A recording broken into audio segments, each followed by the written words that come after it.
Well, good evening, everyone.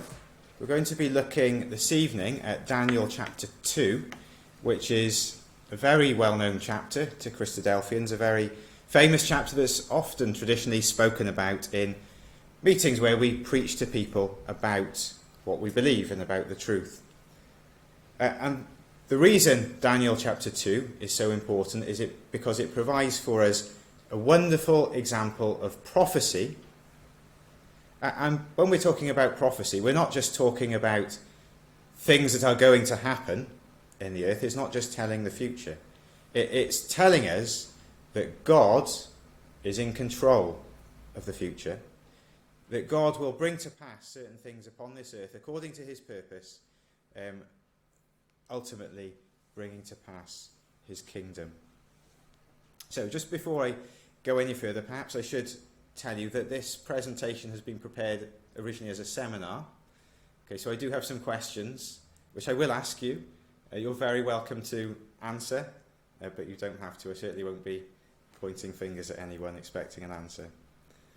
So, Daniel chapter 2 then. So, in Daniel chapter 1, when we begin the book of Daniel, we learn that Daniel was a Jew who was possibly of the royal family. He was a very well-educated person who was taken from his home in Judah to the city of Babylon. He was taken when King Nebuchadnezzar sent his armies and took some captives from Jerusalem. And subsequently, King Nebuchadnezzar was going to completely destroy Jerusalem and end the kingdom of Judah. So Daniel's taken because he was a well-educated man. He was good-looking, he was young. He was exactly the sort of person that King Nebuchadnezzar thought he would want to help him rule his kingdom of Babylon. And in Daniel chapter 1, we're told that the king, Nebuchadnezzar, does his best to educate Daniel and his three friends that are taken with him in the language and in the learning of the Chaldeans. He takes them, some people say it's like perhaps they went to university in Babylon to learn everything that Babylon could teach them, their wisdom and their knowledge, because Babylon, were an empire. They were the most powerful people of their time upon the earth. And when we come into Daniel chapter 2, we're told about a dream that this King Nebuchadnezzar had. Okay, so there was one night he was unable to sleep, in verse 1, because he has this vision in the night. And he seems to realise that this vision is significant. It has some meaning. It has some interpretation. And he wants somebody to tell him what his dream means. So the king, who has lots of wise men, calls those wise men, and we have the verse there on the screen. He calls the wise men and the Chaldeans and asks them to tell him what the dream he'd seen, what the dream he'd had meant.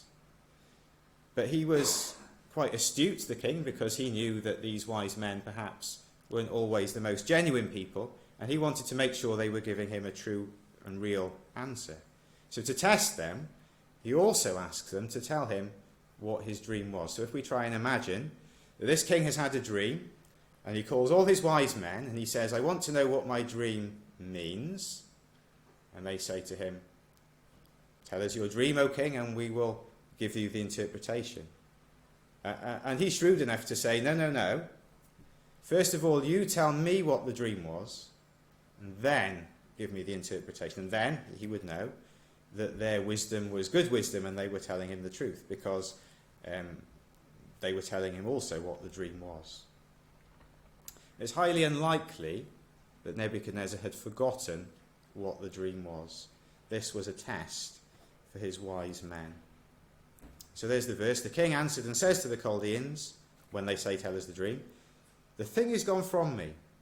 If you will not make known unto me the dream with your interpretation thereof, ye shall be cut in pieces, and your house is made a dunghill. So he gives them what we might call an impossible task. Tell me my dream and the interpretation, and if you don't, that's curtains. You're going to be killed. You will be cut in pieces, and your houses will be made a dunghill. So if they're caught deceiving the king, pretending that they can interpret dreams, and are found to be unable to do so, then their lives will be forfeit.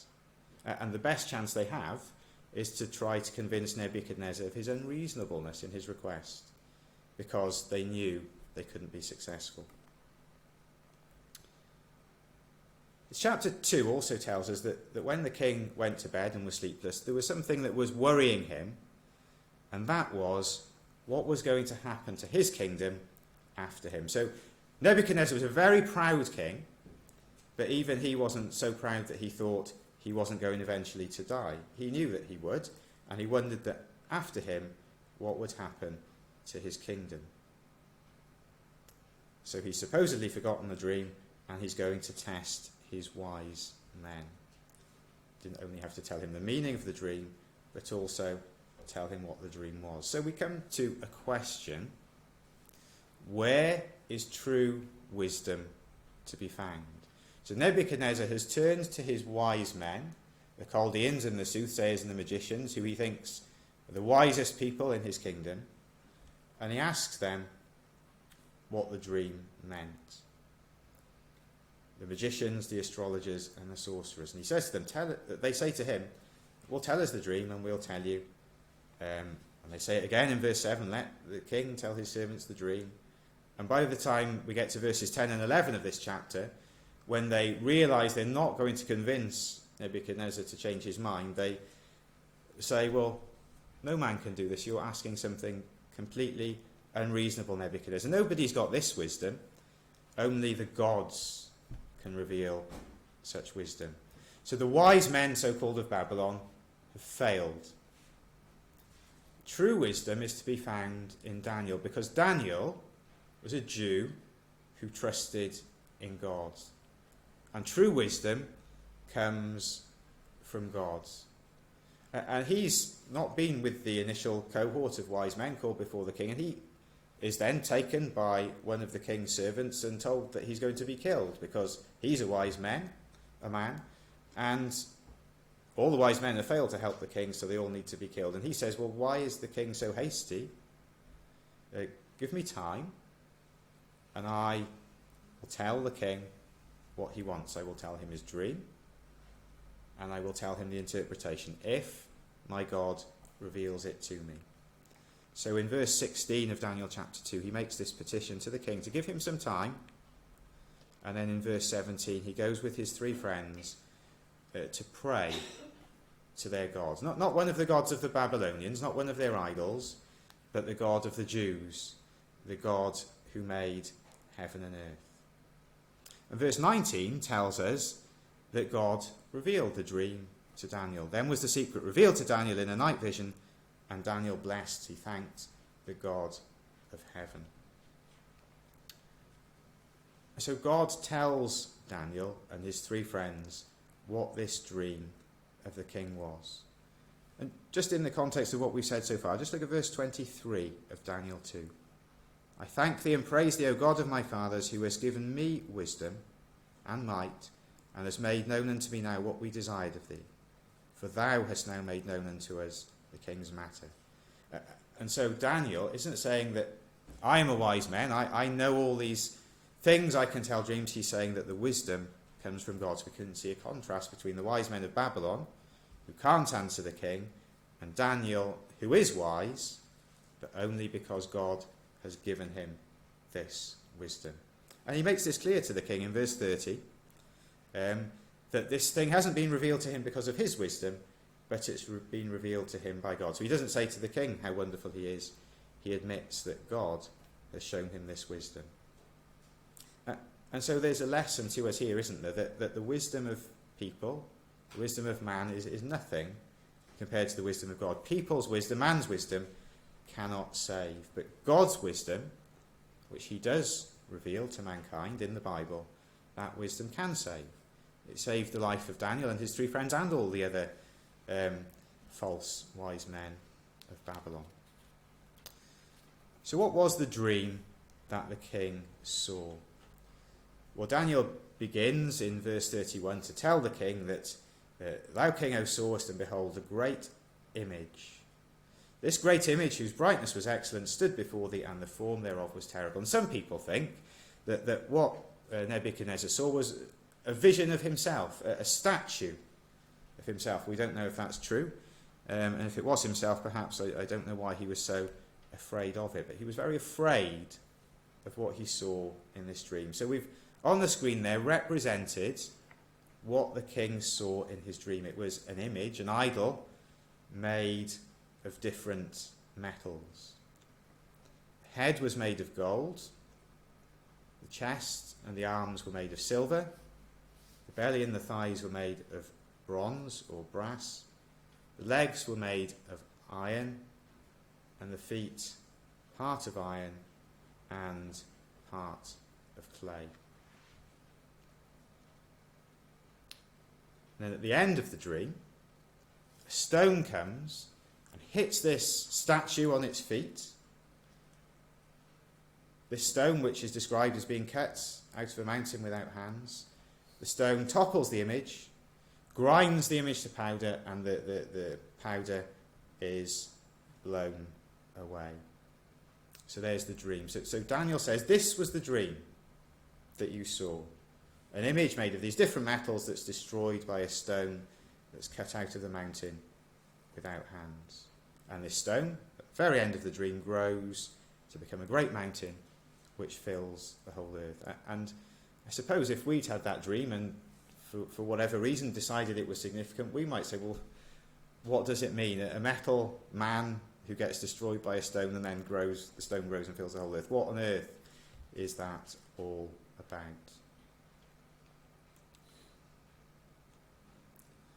So Daniel fulfills the second part of his promise to the king then, and he gives an interpretation to the king.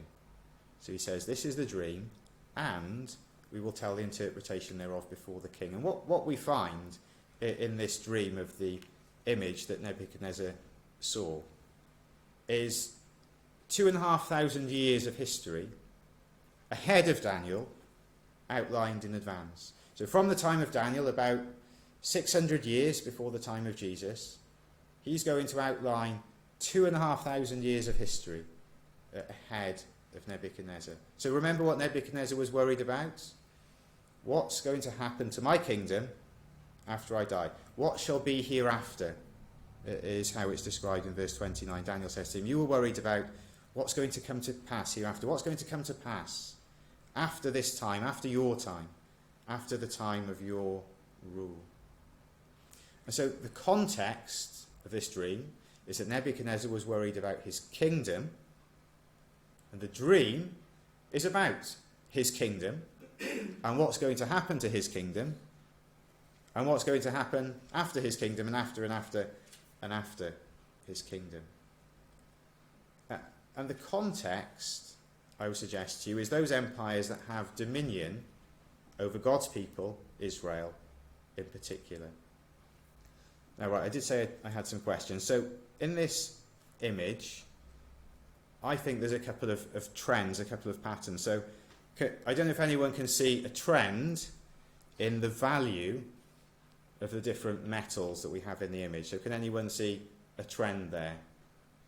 So a trend means how it changes, what happens as we go down. So we start off with something that's very valuable. Yeah, I saw someone whispering valuable. So the gold is very valuable. How valuable is silver in relation to gold, more or less? Inferior. What about the brass? Even more inferior. Iron? Still less valuable. And iron and clay is pretty much worthless, isn't it? Okay, so there's one trend, a decreasing value of the metals. Right, I'm going to suggest, I think there's another trend that's to do with the strength of the materials in this image. Can anyone see that? Perhaps we lose it at the end in the feet, but other than the feet, can we see a trend there? They get stronger, yes. Yeah, so gold is quite a soft metal, and I can prove that because I burnt my wedding ring. The metals get softer. Gold is a bit harder, brass is very hard, and iron is very strong. Feet are very weak. So we have a trend that changes right at the end with the feet. Okay, so I'm going to suggest to you some possible reasons why there are those trends. First of all, with the value of the metal. So with the king, We'll keep that till later because we don't know what it means yet, do we? Right, Nebuchadnezzar is represented by the head of gold. That's in verse 38 of this chapter. So we didn't read this verse. We read Daniel outlining the dream.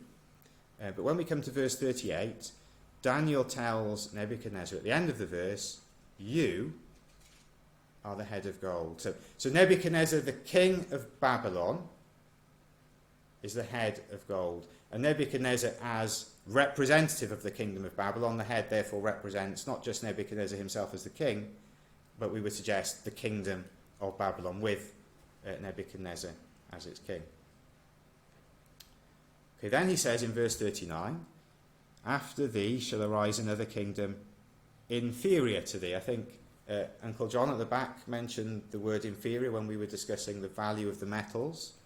There will be a second kingdom that will be inferior to the first kingdom.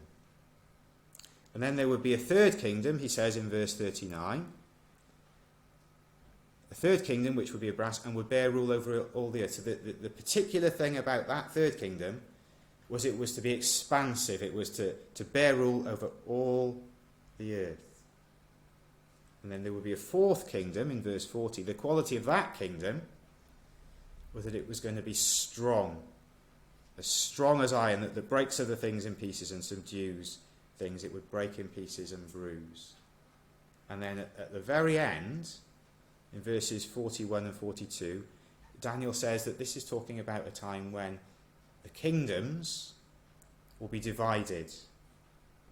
Okay, so the different constitution of the feet, partly of iron, partly of clay. The final kingdoms will be some strong and some weak. They'll be partly strong and partly broken or partly brittle. Okay, so Daniel is talking about different kingdoms that would change through time, that would rule on the earth. And that's in the context of what Nebuchadnezzar was worrying about, what's going to happen after me and after my kingdom. And Daniel says there's going to be a series of kingdoms that's going to end with kingdoms that are divided, some weak and some strong. So, okay, go back to our trends then. We said the value of the metals decreased as we went down the image. So with Nebuchadnezzar in Babylon, Nebuchadnezzar was what we might call today a dictator. Okay, there was one king, and what he said went.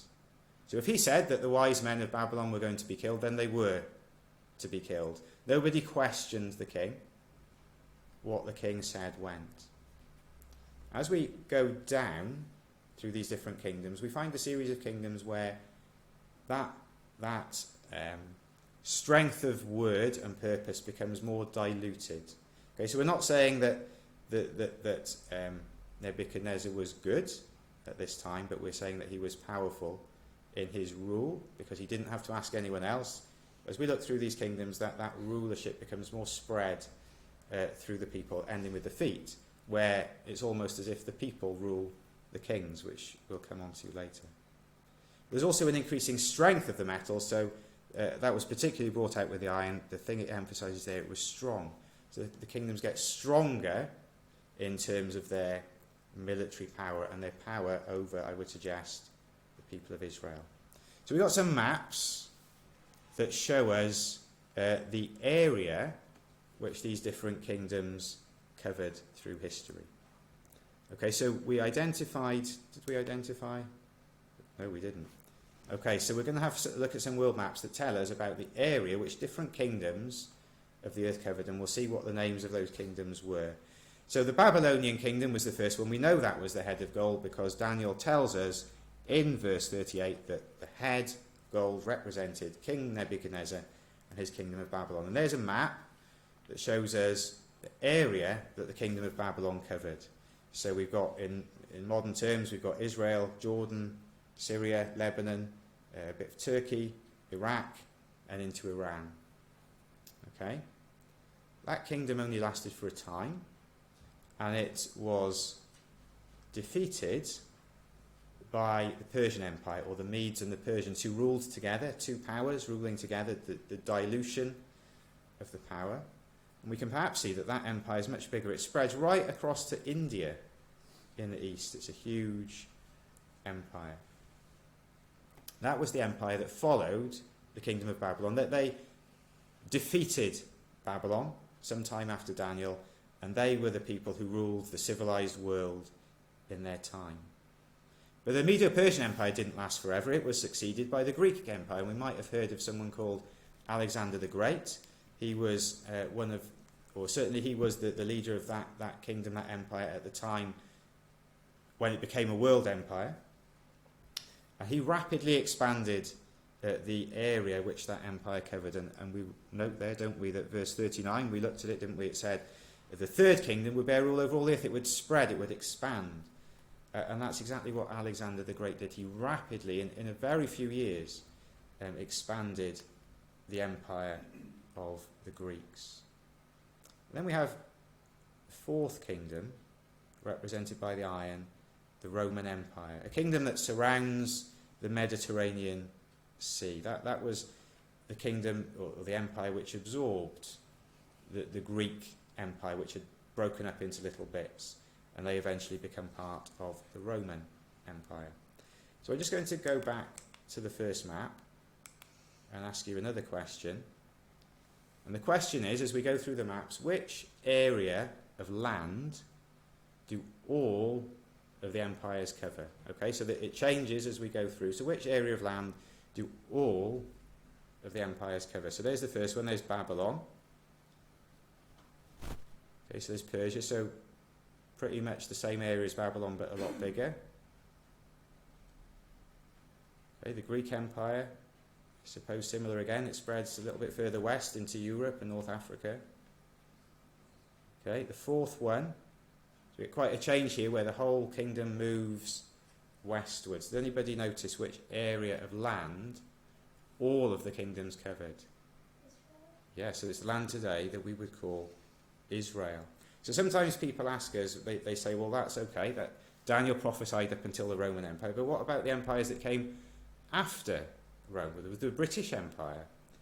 Okay, so why didn't Daniel prophesy about the British Empire? What the book of Daniel is all about is the influence of the kingdoms of the world upon God's people.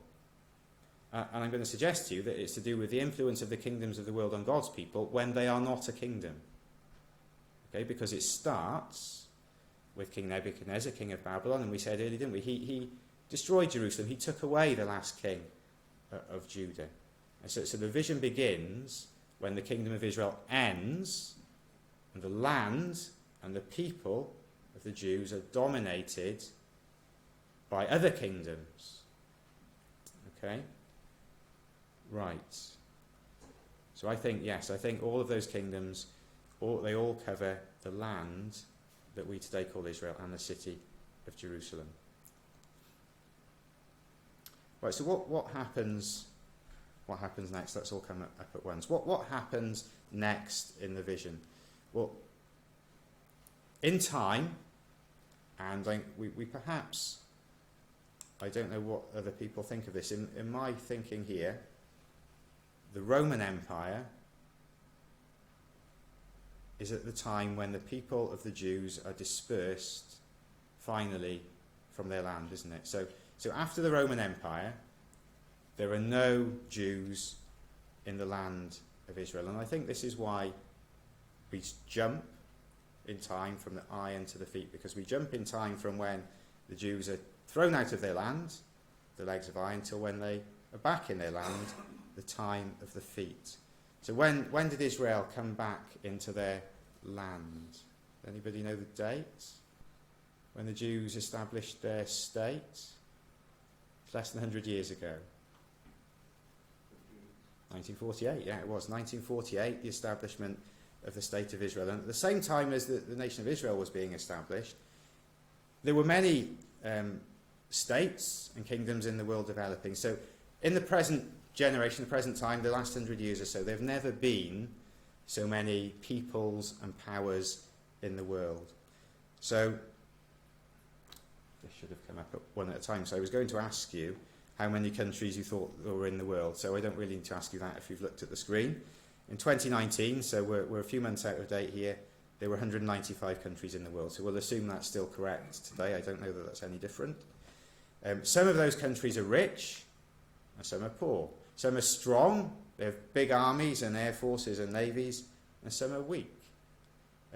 Some of those kingdoms are democratic, so the people decide who's going to rule over them and what they want. And there's other kingdoms that are autocratic, where the ruler is in charge and he makes the people do whatever he wants, a bit like King Nebuchadnezzar. Okay? So what has that to do with the people of Israel? So all of the other kingdoms, Babylon, Medo Persia, Greece, Rome, they all ruled over the people of Israel when they were in their land, the land of Israel or Judah or Judea. Have the nations today, the many 195 nations in the world, have they got any interest in the land and the people of Israel? So we'll just leave that as a question for a moment. We're going to suggest that the iron and the clay in the vision that Nebuchadnezzar had, that represents today's divided world with all its different countries.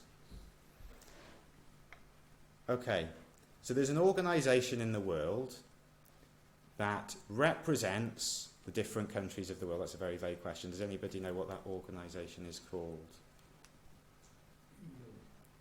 United Nations? Yeah, that's the one, United Nations.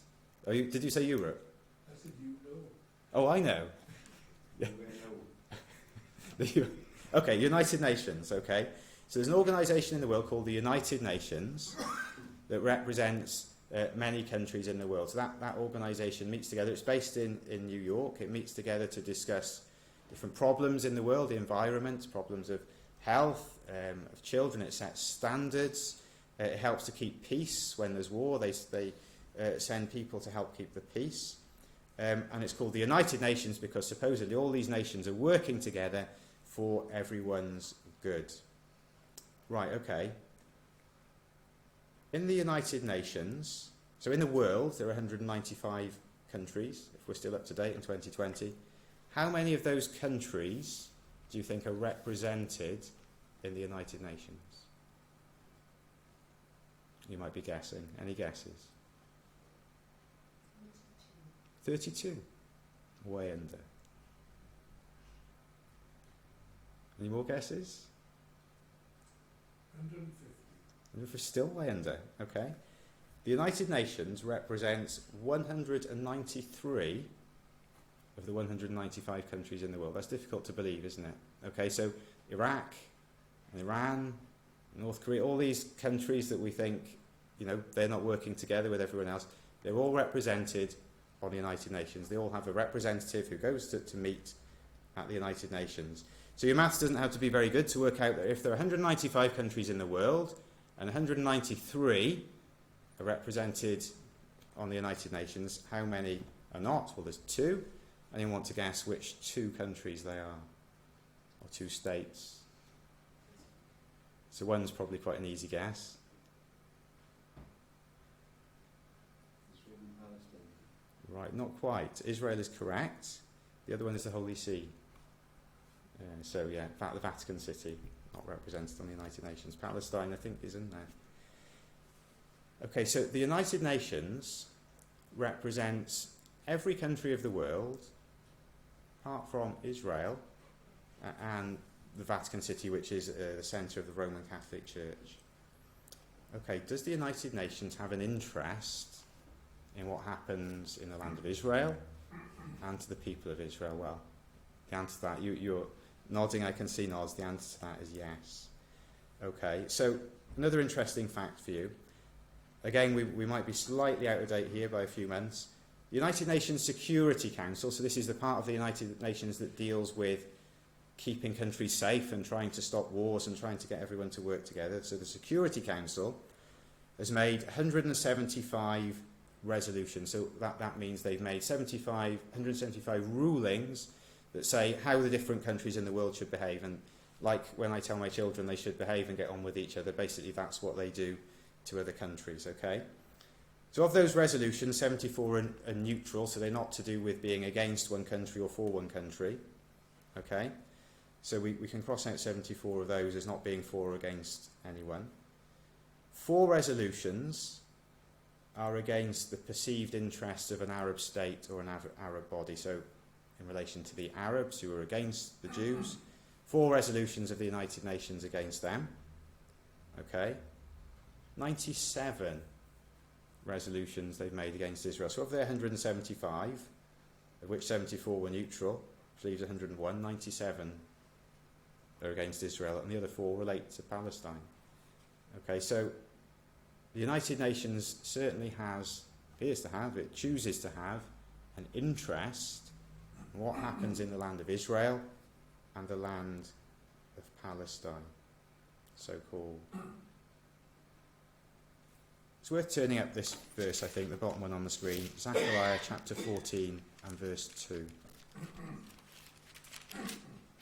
Okay, so Zechariah chapter 14 and verse is about things that will happen at the end of the world. It uses an expression, the day of the Lord. We find that in the last chapters of Zechariah multiple times, the day of the Lord, and in that day, and it's speaking about the day when God will wreak his judgments upon the earth, the day of Jesus' return to judge the world. And in chapter 14 we're told of one of the things that will happen at that time when Jesus returns to judge the world. Okay, and that's in verse 2, where God says, I will gather all nations against Jerusalem to battle.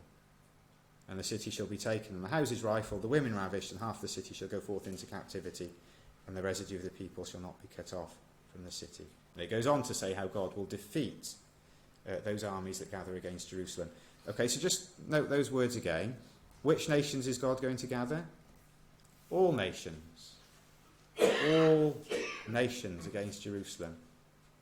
The United Nations. Only Israel and the Vatican City are not in the United Nations. All nations against the land of Israel, in particular the city of Jerusalem. I said, does that sound like it's likely to be true? Well, perhaps it is certainly true, and the evidence that we see in the world would back that up, that the nations of the world, represented by the United Nations, are antagonistic. They're against the Jews and the state of Israel. So what's the relevance for us today in 2020, not 2019? If we look at the image, the dream that Nebuchadnezzar saw again, was Daniel right that the kingdom of Babylon would be superseded by another kingdom? Did Babylon last forever? No, it was superseded by the Medes and the Persians.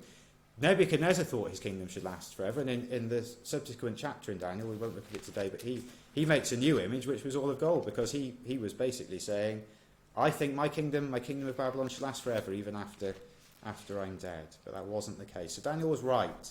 There would be another kingdom. Was Daniel right that there would be, after the second kingdom, a third kingdom that would expand rapidly through the earth? Well, he was. He was looking hundreds of years beyond his own time. Thousands of years. Because he prophesied of the kingdom of Rome, which would be strong and bear rule over all the earth. And was Daniel right when he prophesied that in the time of the end, the time in which we live, nations would be divided, some strong and some weak? He was right. How was he right? Because his wisdom came from God. It wasn't like the wisdom of the Chaldeans and the magicians and the sorcerers who couldn't answer the king. His wisdom came from God. So that's very important, because if Daniel was right up to everything, the time we are today, then we can be fairly sure that the last bit of the vision will happen too. And what was the last bit of the vision? That was the stone, which hit the image on the feet and destroyed it and ground it to powder. Okay, so the stone, I'm going to suggest to you, represents the Lord Jesus Christ and his return to the earth. So God says in Isaiah 28 and verse 16, Therefore thus saith the Lord God, Behold, I lay in Zion, which is a mountain in Jerusalem, for a foundation a stone, a tried stone, a precious cornerstone, a sure foundation. he that believeth shall not make haste. And Peter in the New Testament says a similar thing in chapter 2 and verse 4. He speaks about Jesus as being a precious stone that God has chosen. So we have this image that represents the empires of the world that have an interest in Israel and her people, the Jews. Remember, all of those empires covered the land of Israel. And God says he's going to lay in Zion, in Jerusalem, in Israel, a stone, a precious stone, which is why I've represented the stone as a diamond. The stone represents Jesus cut without hands. So not a stone that's cut by human hands. This speaks about Jesus' miraculous birth. He's a precious stone. He was born by a miracle, not by human agency. And his return, Jesus' return to the earth, will bring a dramatic and permanent end to the kingdoms of this world, the kingdoms of mankind, who all stand against his people, the people of Israel. Jesus' kingdom will grow like the stone in the vision to fill the whole earth. And his kingdom is established in the same place where human kingdoms are destroyed. In Zechariah we saw, didn't we, that all nations will gather against Jerusalem. And then verse 3, that was verse 2, verse 3 went on to say how God would send his armies and destroy those antagonistic nations who attack Jerusalem.